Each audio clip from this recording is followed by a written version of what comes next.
Hey, and welcome back to Apollo City Comics. I'm Brandon Blocksdorf. And I'm Brandon Moncada.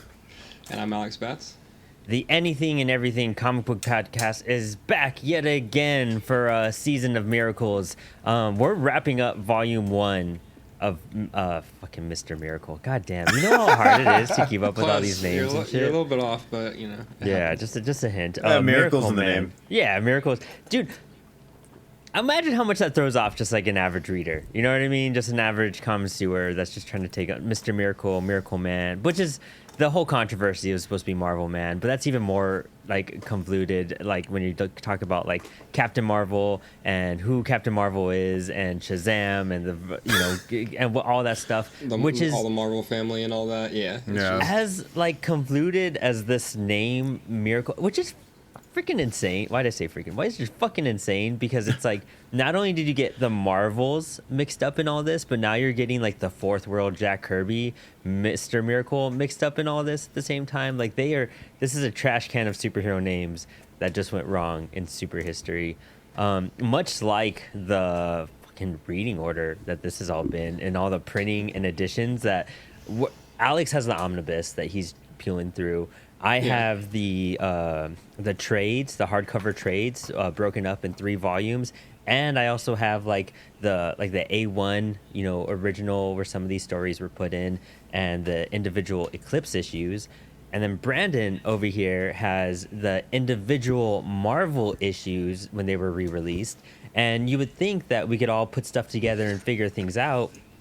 No, just like we've talked about every episode of our Miracleman saga, we tried to like get these 3 bonus stories, these 3 stories that were just short stories put in anthologies, such as A1, which was an Atomic Press printing back in the day. Look, there's even, are they Quais? Or are they the Warp Smiths? They're the Quais, right? I think the Warp Smith. Those are that's a. God, I'm pretty sure that's a Warp Smith. It's a Warp Smith because in Yesterday Gambit he's called the Warp Smith. Okay, cool. So this is the Warp Smith. Yeah. And this comic A1 right here is fucking insane. If you guys could find, I'm surprised Cartoons Kayfabe hasn't done videos on these yet, because this has a collection of some of the best creators. I have 2 issues. I have issue 1 and I have issue 5 out of 6. There's only 6 issues of these. But dude, let me read off some of the credits on this A1, because these 3 bonus stories we're talking about barely even have Miracleman in it. In fact, only one of them does. But the contents in this first A1 issue has Barry Windsor Smith, Alan Moore and Gary Leach, Eddie Campbell, John Bolton. I'm trying to name creators that might be familiar. Dave Gibbons, Brian Boland, another Alan Moore story, Bill Sienkiewicz, Neil Gaiman, Dave McKean. Is Steve Dillon on that list? No, he isn't on this one, but he is on issue 5 over here. Okay, there we go. There's a Steve Dillon story in this one. And this issue 5 one too, again, it opens up with a Neil Gaiman story, which tripped me out like crazy. The second one has Neil Gaiman with Kelly Jones, Peter Milligan, Joe Kubert in it. Cornelius Stone sounds familiar. Bruce Jones, and Steve Dillon is the very last one. But it's just packed with creators. These I want to try to find the other 4 at some point. But it's so worth it, and they're black and white books. That's what's so cool about this. So the story that's in this one is actually chapter 3 that we're gonna go into. That I'll show to you more then. But it's all in black and white. It's super rad. But so what we're doing is, there's a story called A Glimpse or it's kind of weird. I don't know where A Glimpse into the Future comes from, but the story is called The Yesterday's Gambit. Do you guys have 2 titles for this one? Let me check my table of contents again. Yeah, let me look at mine. Because again, as we were saying, we were having to compare and cross-reference notes and take pictures of the pages. That way we're like, oh, you're starting with this page? Like, it wasn't even, are you starting on this page? I was like, give me the fucking title of the story. And I was like, I need to know. Yeah, so mine does say, okay. A glimpse, so the Yesterday's Gambit is underneath the section in the omnibus that is the like Legends and Apocrypha and it says a glimpse of the future, and then colon like, and then the Yesterday's Gambit is like the story title, because like the next one that it has listed is Young Miracleman, and then 1957 is like that story title. What? Okay. And that's in And volume then- 2. To Well, add but, more like, 'cause confusion that's- to that, I'm reading That's on apparently like issue. a legend, like a separate story thing. So they put it with like the Legend's Tale. So I guess if that was also like a, because you said it was in volume 2, was Yeah. it also like an in between the main issues like issue that they put out? In between the they volumes. like, yeah, they just like put it in the back end of the hardcover with like the other ones. Meanwhile, for Marvel's reprints that came out in like 2013? I always forget. I don't know, I'm Something not like sure. that, Yeah. that sounds right. It's issue 2 of the Marvel reprint. And in the table of contents, it goes Warrior 3, when Johnny comes marching home. Warrior number 5, Dragons. And then it goes Warrior number 4, the Yesterday Gambit. And then it does a behind the scenes thing. And then after that, you get Marvel Man number 65, the birth of Marvel Man. And then after that, you get Marvel Man 102, introducing Kid Marvel Man. And it's the 1950s stories at the end of that. Whoa, that's wild. I guess we'll get to that. I'll have to check my other books for those table contents. So mine is just listed as A Glimpse into the Future, The Yesterday's Gambits, and then it says The Warp Smiths, chapters 1 and 2, Cold War, Cold Warrior, and then chapter 3, Ghostdance. Which is weird that they have chapter 1 and 2 and As then one story. yeah. I will say that so they in the hardcover, the Warp Smiths have their own section. So it's like the Warp Smiths, and then the chapter 1 and 2, Cold War, Cold Warrior, and then chapter 3, Ghostdance. Those are just the only 2 stories in the Warp Smiths like category, and then the Legends and Apocrypha one is after that. Oh. And so like it goes like book 1, you know, the like Dream of Flying, and like all those issues are like chapters, and then book 2 and book 3, and then the Warp Smiths, and then Legends and Apocrypha, and then it has Marvels and Miracles, and that's like 2 more stories. I guess those are in different volumes for me too, since like the hardcover I have doesn't have Yeah, that that's right like now. the Marvel Man story, and then the Invaders from the Future, which is like the original 1956 version of McAnlow and Don Lawrence's Marvel Man classic. now. Oh, okay. Interesting. That's Hi, like what's- T'Challa. This is absolutely ridiculous. I know, it's ridiculous. Well, we'll kickstart it off with the Yesterday's Gambit, and here it's listed, as we all know, the original writer, because Of course. Alan Moore can't get credit for that. Art, Steve Dillon, Paul Neary, and Alan Davis. I didn't realize Steve Dillon worked on a Marvel Man piece. I didn't either. Miracle Man. But when you start looking at the faces, they're all starting to look like Punisher. And I can like, kind of see that. I can totally you kinda know what I see that, mean? yeah. Like Steve Dillon just has a certain style where people kind of look similar, like, but you could see it. And this one released in Warrior number 4, August 1982, between regular installments of Miracle Man's ongoing serial. The Yesterday Gambit leapt forward a telling of story Miracle Man's possible future. And this is pretty cool.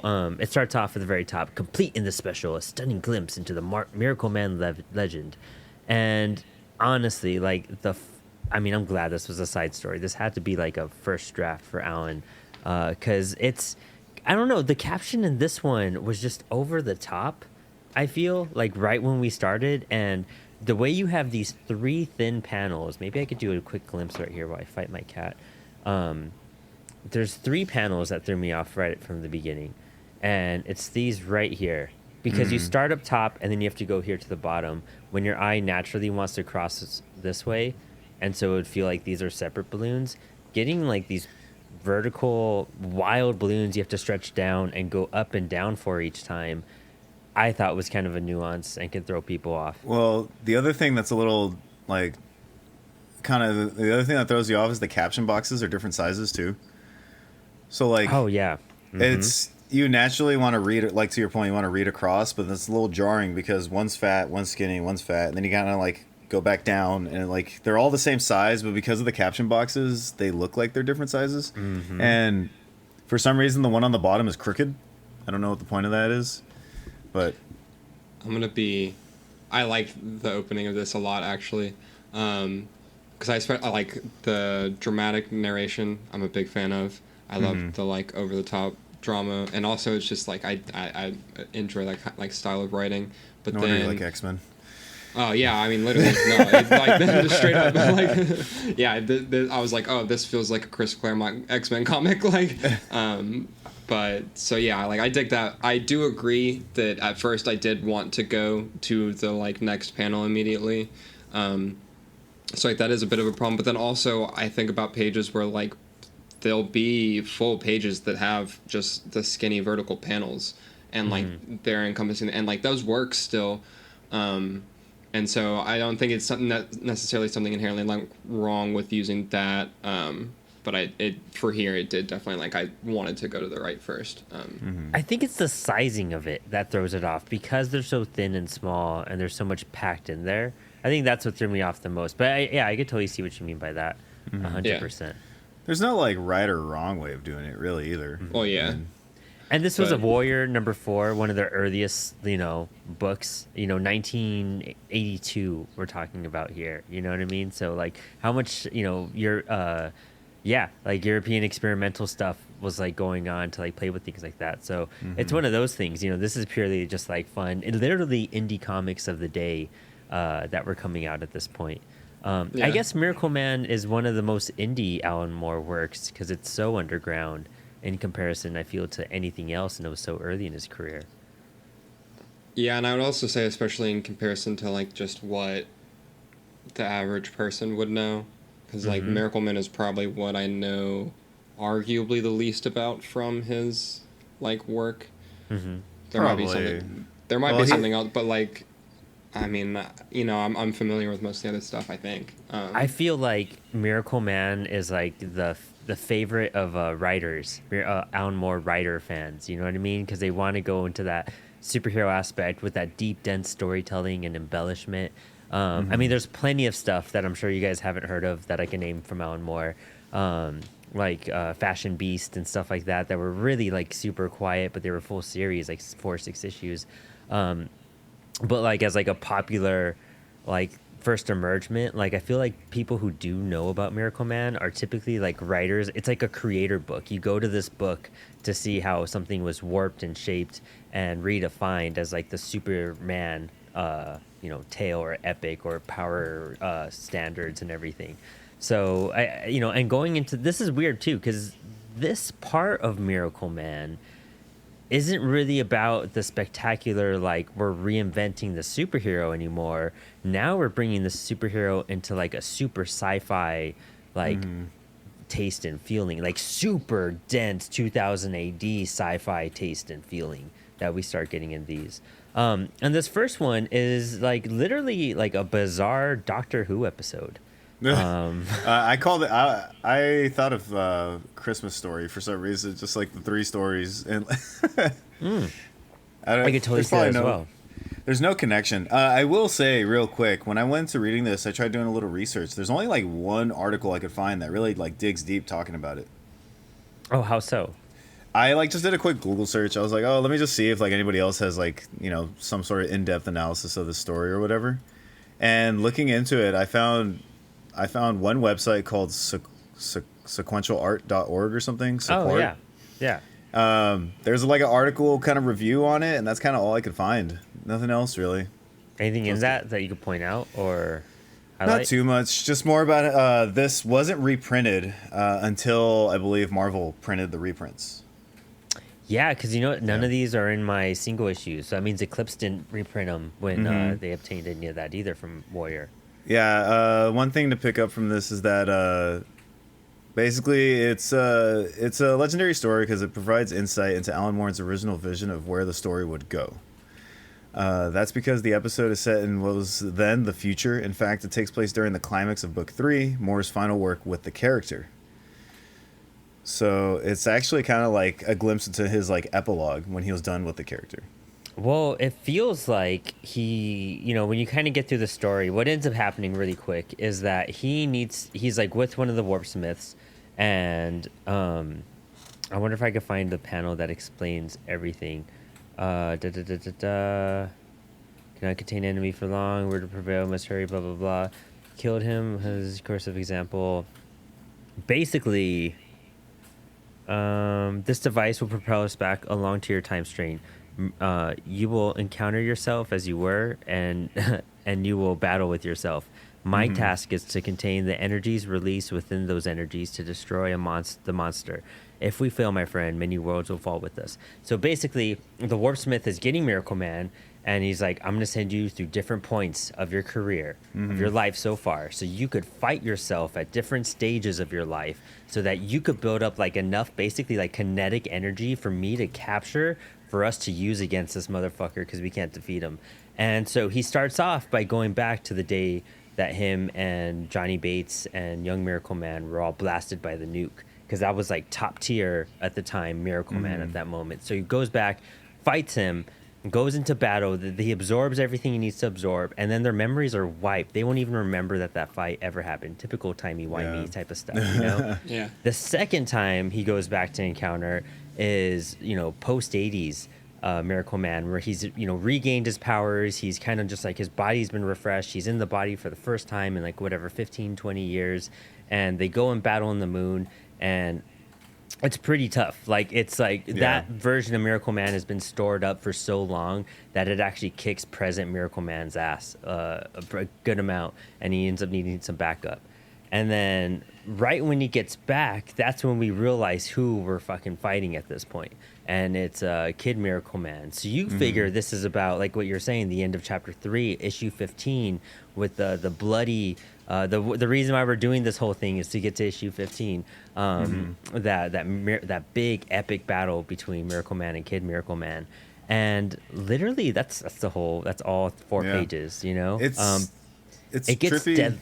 Oh, my bad. What's up? Sorry, no, I was gonna say it's trippy because it's a side story, but like there's so much behind it in the sense that like there's 2 things to really take from it. Like I took from it after reading that article is that this is like a really major story that was like kind of like the vision of like how Alan Moore wanted to go, but also it was kind of like locked away behind not being reprinted for so many years.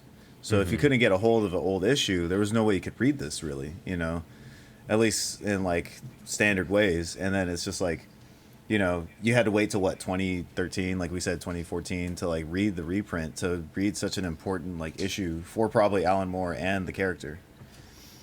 Yeah, and I mean, I'm sure like this is so early in the Miracle Man timeline. I'm sure this is like where he kind of like, it's a good stray away that this would fit in probably if you read it right before, between somewhere around issue 14, or maybe going into issue 15. This is where that would have slid right in. But it's cool, like envisioning an ending for something and then having it alter after everything. And I'm still reading that book, that Komodo book, so I want to see why Alan's like career kind of stopped on Miracle Man and what he transitioned into, to where he had to hand off the book to Neil, and that handoff is really where things kind of get interesting. But at the end of this, like, it looks like it's a pretty messy battle where it's not going to be winnable. And you're kind of left with one of those writer moments where they let you figure out what happens on your own. Because the Warpsmith, I mean, it looks like Miracle Man is almost dead. Like the last page, top 2 panels, it looks like Miracle Man is wiped out and is losing. And this Warpsmith barely has enough time to channel all that energy he just built out and shoot it towards Kid Miracle Man. And all you hear is, and also they're in this super underwater, deep, like nobody can reach this. And there's like a building that had formed, under there that they made, not by man, but by like alien Warpsmith stuff. So it can't break under the pressure of the deep sea. And so this deep sea base that they're in and fighting and whatnot, you just see a blast. And then like it channels you through the other timelines that we were just in, and it brings you back at this blast where it's just silence, where like you're just assumed, did they all die? Like you don't even know. And it was just a nice little fun cliffhanger, but it's a good appropriate ending for it. But cool little like, hey, this is an interesting take on the future of what could have happened. Yeah. Do you have anything you want to add to that, Alex, though, about like how you felt with the story? I just thought it was pretty cool. Like, I mean, I like it plays into a lot of like the time travel tropes, as you kind of like touched on, where like typical like time shit where they go and mess with stuff and then they're like, oh, like don't worry, we're wiping their memories. You're but, gonna like, forget whatever. about it. So like it doesn't really matter. Like it's fine. But I mean, I also just love, and this is the case I think too for the later stories that we'll get into. but I'm a fan of whenever stories just like throw stuff at you that like they're just like, oh, you're just gonna have to run with this. Like the way that they're explaining stuff, like the entire way that the Warpsmith is like explaining everything, and like when him and Miracleman start going back and forth, and like Miracleman's like, of course I get this, and like he explained, I can't remember the exact verbiage, but like he explains back the plan as to he's like, oh, of course the like we need the most powerful person of, and like they need to be fighting the other most powerful person, which like that could only be me versus me, so of course we have to travel back in time and like use the power. Like I just love it when books do that. I don't know, I think it's like super entertaining. It can definitely like there's a good balance that you have to do whenever you're doing that, because it could very much be like too corny or too like you can definitely throw too much shit that just makes no sense and just becomes gibberish like at the reader. But I think that this book like handles that level pretty well. And then yeah, I mean I also like the ending. I think that it like fits really well for being like set so far in the future that it's not going to be like, it's not like, oh, I need to see what happens for that cliffhanger now, because like you're going to be reading the main story anyways. So yeah, I think it works. Nice. Yeah. Yeah. And I mean, that's the coolest part of all this that we just read. Like, I thought that was the coolest story out of all three that we come across. Because the next one, Yeah. the Warpsmiths, it doesn't even give me credits. It says Add Gary one Leach word. illustration promoting the Warpsmiths appearance in A1 number 1, 1989. And that cover, that's the cover here. But I mean, I don't know any other dates on that. Do you? I don't know dates, but I have one more thing about the first story that I forgot. The line whenever he's like, it began in whispers and like ends in silence, and that being the name of the place that they are too. In that narration, I was like, Oh, yeah. dude, I was like, this is so good. Oh, Brilliant. the other thing I want to add though, it's a little cliche, but it's also really cool. He does like this classic comic thing where he's playing with the panel layout. The first page has those 3 tall, skinny panels on the top left, and then the last page has them on the bottom right. And it's just like a nice nice. close. Love It's that. closure, right? Like you close the book, and they kind of like they're symmetrical in the way They're that like mirrored, yeah. mirror each other. It's pretty That's cool. a great I know. observation. I love that shit too. Yeah, That's good. that's an Kinda awesome observation. Tickles the comic book funny bone, you're like and it's like the same like color, kind of like tone with the underground bass thing or I underwater. mean, it's literally low like bass thing. it's probably the exact same like framing, honestly, as far as the camera zoom on the underwater base. I wouldn't be Yeah. surprised, But I thought that was pretty cool. Yeah, good stuff. And the You were second asking one, for credits for Ghostdance, Brandon? what was that? not credits, like dates where stuff was, because this dates. one is just Gary Leach and Alan Are Moore. we're doing Ghostdance? No. No, we're doing Cold Warrior. Cold Warrior, right? Yes. Sorry, Okay. that's my bad. No, it's all good. I don't even have Ghostdance. For everybody out there, unless I'm tripping, I went through all the books and I was like, "There's no Ghostdance labeled." That's so weird, because it's like, that would make sense maybe too, because mine is reprinted after yours was printed, Brandon, and then Alex's was printed last. You know what I mean? Mine's from literally last year. Or It could be. Yeah, I mean, yeah. like I said, I definitely like last night. I was reading before bed, and I was like, I'm not tripping. I'm like eating dinner, like looking for this story. Like, what the fuck? So it just wasn't there. All I could really say about these stories is that, I mean, first one, Cold Warrior, is all about like, people thinking that they're like a group of people that are traveling, and they're like, doing their own fucking thing, and then they get mistaken for like someone who's going to attack these Warpsmiths, and the Warpsmiths attack them, and they weren't supposed to attack them, and they injured one and killed another, and then they get to stand trial for that among these like epic Jack Kirby like gods. It was cool. I didn't get the connection to Miracleman at all.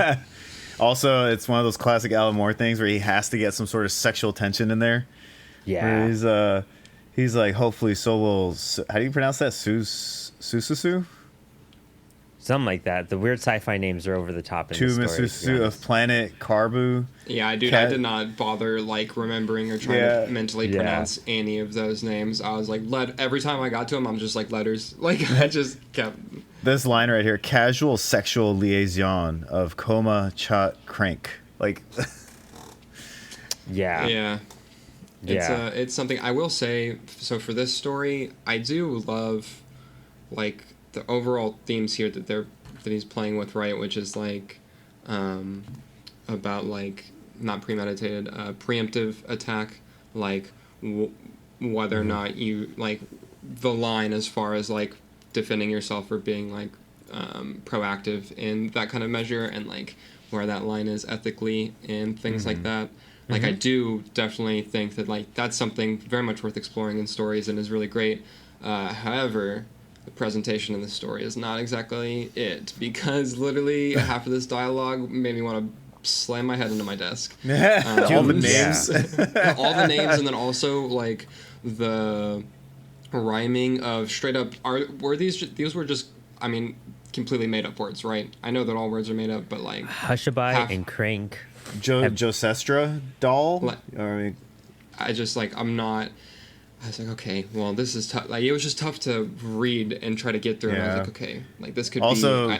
I like what you're going for here, but the execution is not. The art was like cool, and I always appreciate crazy sci-fi or fantasy stuff. Totally, and like, of course. I like the ideas and stuff that they have going on here, but then I was just like, I don't. And again, I don't know the connection to Miracleman at all, besides the Warpsmith, I guess. Yeah, I guess world building, but you also have a fucking like a poor man's version of the Monitor and Anti-Monitor right there. Like, I do think so. Yeah. I liked the fact that like they at the end how they're just portrayed as like, you know, essentially the same as like like Alan Moore, like the people writing the story. Like that's literally how they talk about it. They're like, oh, I loved how you like weaved this narrative together to like show this, and then like this happened, you know. And it's like, okay, well, this is like incredibly meta, which is funny, but it also doesn't help that it's like 10 pages, give or take. So it's just like there's so much happening in so little space. Well, it's weird how this is chapter 1 and 2, and then for me, Ghostdance starts on the rights page, right? And then you turn the page, and then you see the Ghostdance fonts on the left page, the title, yeah. So like the bleed into chapters 1 and 2 and 3 are kind of blurry. Like you don't realize that you're starting a new story because there's no definite like end. It doesn't say anything. It's just the like art change. Is it? Yeah, like colors change. Well, even then the colors are all purple and everything and blue base, so you're kind of thinking it's part of the same story. But yeah, that shift, that scene change is the only thing that you could pay attention to. And dude, I don't even remember what Ghostdance was about. Ghostdance is just showing how like gnarly the Warpsmiths are. It's like the celestial things kind of in space, right? Yeah, it's just like showing a bunch of different. It's like, oh, here's all the crazy shit that happens in space, like in this world. And I gotta look at the pictures Alex sent me. Sorry. Like again, I like the storytelling for what it is, and the fact that like I'm a big fan of like each of these little scenes and like snapshots. Like there's so many stories within there that you could tell. It's like these are 2 sentences that he just threw out like 8 different concepts that are wild, you know, which like I like that, but also like that's not as a whole a super compelling story. It's just like, hey, look at all this cool like gnarly shit. And I do like the kind of idea that these beings are, you know, and they like talk about it at the end. I like the irony that they speak about like how they observe the kind of universe and like their life. I think that kind of like existential irony is definitely interesting, and I liked what they did with that there. There's not really like an arc here so much as just like a kind of like thought piece, and also like look at these crazy ass scenarios and like wouldn't this be wild? I thought of it also as like him trying to do an attempt at like some sort of romantic story in a way. Or kind of like this, like... Well, yeah, it's a weird, like, like almost religious, like, poly-romance thing that's happening. Because, like, they're all just, like... They apparently, like, mate and then die is what they say. But it definitely sounds like they have, like, group, like, mates is what it seems like. Yeah, I mean... And that's what they do. He also got a nipple slip in there, I guess, so... I mean, he's going for something. You know, but yeah, it's just... Oh, go ahead, Brandon. As, like, you know, we're all, like, creating, like, our own comics and doing more and more with that type of stuff. I could see the, like, you know, branch out to be like, I'm going to do more to expand this world and tell a short story for this anthology and still build upon stuff. Or maybe test an idea you have now, like a single idea, and then kind of move forward to see if it could fruition into something else. Or you just have a small idea and you're like, well, I could turn this into a 4-pager, you know what I mean? And get that, like, out of my system. So I guess, you know, maybe that's Alan's... I can only assume, because, like, it's so fucking far off from anything else that's here. that I Yeah. can't imagine it being anything else for any other reason. No, but I mean, I like it for like what it is on that level. But yeah, they definitely were like a breeze. Well, aside from the dialogue in the previous one, they were pretty. Pretty light read. I think the Yesterday Gambit is probably the best one, like we said earlier, and also it just has like the most impact and also kind of like satisfying kind of conclusion to it. Yeah, it's the most like typical story, like Yeah, that you'll out of the three for sure. it's just Miracleman going to his canon events. You know what I'm saying? Just Yeah, I mean, it's like you said, like you can definitely like you're just one visit short of a Christmas like Carol, you know. yeah, so, right. Like it's Yeah. just going to Ghost of Christmas Past multiple times. Yeah. So yeah, I can definitely see that. But dude, Gary Leach's black and whites, dude. I feel like when the painting goes on him, sometimes like his pencils and inks are so fucking astonishing. Like, I kind of almost want it as black and white. Like, this is cool. You can see the comparison here. This is the black and white, Yeah. and then here's the painted version. Well, I feel like you lose so much in the painted version. It also doesn't help that the coloring differs per like type of reading you have too. That's Yeah, that's true too. Like there's so much inconsistency in that sense. Dude, true. Yeah, these, like I'm pretty sure that my colors are different than the ones that I would guess both of you have, honestly, with the way that these prints go. I like love how these characters look. I just didn't see how they fit into the Miracleman universe. I still don't fucking get it, like no matter what, all these years. But maybe there's something I'm missing, or maybe something we'll be rereading soon to like explain some of that. But well, yeah, I mean, what a trip, what an epic trip. This has been Miracleman Book 1, A Dream of Flying, and all the bonus content within it. I mean, do you guys have any other thoughts on like this in particular at the moment? I think this first time read or this chapter of Miracleman in terms of like this whole book, I think this is probably the more digestible version of the character because things kind of like amplify from here on out. So I feel like it's definitely a good read to check out, but like be prepared. Like if you're already kind of on edge of whether you're invested or not, it only ramps up from here. And so. Yeah. I feel like this volume in particular like sets the stage for some things, like kind of just getting his grip on what is going on. And then I do remember loving volume 2 the most out of everything. The Red King Syndrome, I remember just really fucking digging. But I don't know if it bled. I mean, I love the origin stuff in this one. I love how it's just altered and changed, and he found a way to make a 50s hero into this. I love seeing that sci-fi attempts in here, but like I just don't understand how they fit into the bigger story. I wish it would have been like maybe its own separate thing, all in all, to not get too convoluted. But That's I mean, probably why they're just like in the omnibus that they released. They just put them at the very end because like Yep. they don't like. If I were to read the omnibus straight through in the normal order, like I wouldn't be reading these stories until I've read all of the main like Miracleman all the way through books 1 through 3. you know, that's probably a great point too, because I mean the first one makes sense why we could read that short story, because you have to read this volume to get that story, but it would have then fit it at the also- very end after issue 15 or around there, you know. Well, I would though, because isn't this like the Yesterday's Gambit is like a future in the series that like didn't happen, Yeah. right? Yeah. So Yeah. like that also would make sense to read like at the very end, because then you can be like, oh, okay, like I see how this isn't like what really happened, as opposed to like slotting in the middle or like at the beginning. Because Yeah. like this is also at the very end in the hardcover or in the omnibus. Yeah, So, yeah. and then there's just the bonus material after that, you know what I mean? So, Yeah. but I am excited to say we have wrapped up book 1. We're Hey, gonna be there it moving is. on to the Red King Syndrome now. We're gonna be knocking out Miracleman. This is the thing we're trying to just like kill off and say we did it and conquer our a series, you know. And the Red King Syndrome, I feel, is like the longest. I was just going through the individual issues. This stops on issue 3. The Red King Syndrome seems to go on between issue 4 to 9. And the series is man. only like 15 or 16 issues long. So this is the bulk of everything. I think for me, this run is 13 issues. Oh, what? Wow. I think so because that's before the Neil Gaiman stuff. I think, or I don't know if that includes it. No, it shouldn't. It Alan shouldn't. I Moore, think bro. it's I mean, in the Eclipse printing Yeah. of this run, there's 16, I think, total Alan Moore issues, and then Neil Gaiman's run is like a relaunch, not a relaunch as in the totally relaunching it, but that's when his. Oh no, I think Neil's continues the 17, 18, 19 numbering in single It does, issues. yeah, it does. And then stuff happens. We'll talk about that once we get there. And now we just got the series back recently, so it's all fucked. There's no winning with this shit. But lots more to come. We have a lot of commentaries out right now. We have a lot of cool stuff. Check out all the announcements from what's going on with Apollo to what's going to be happening. And if you're going to San Diego Comic-Con, come find us there. If you're, we're going to be doing a lot of crazy stuff in the next couple months. So be hyped, be ready. And boys, thanks for hanging. Thanks for having me.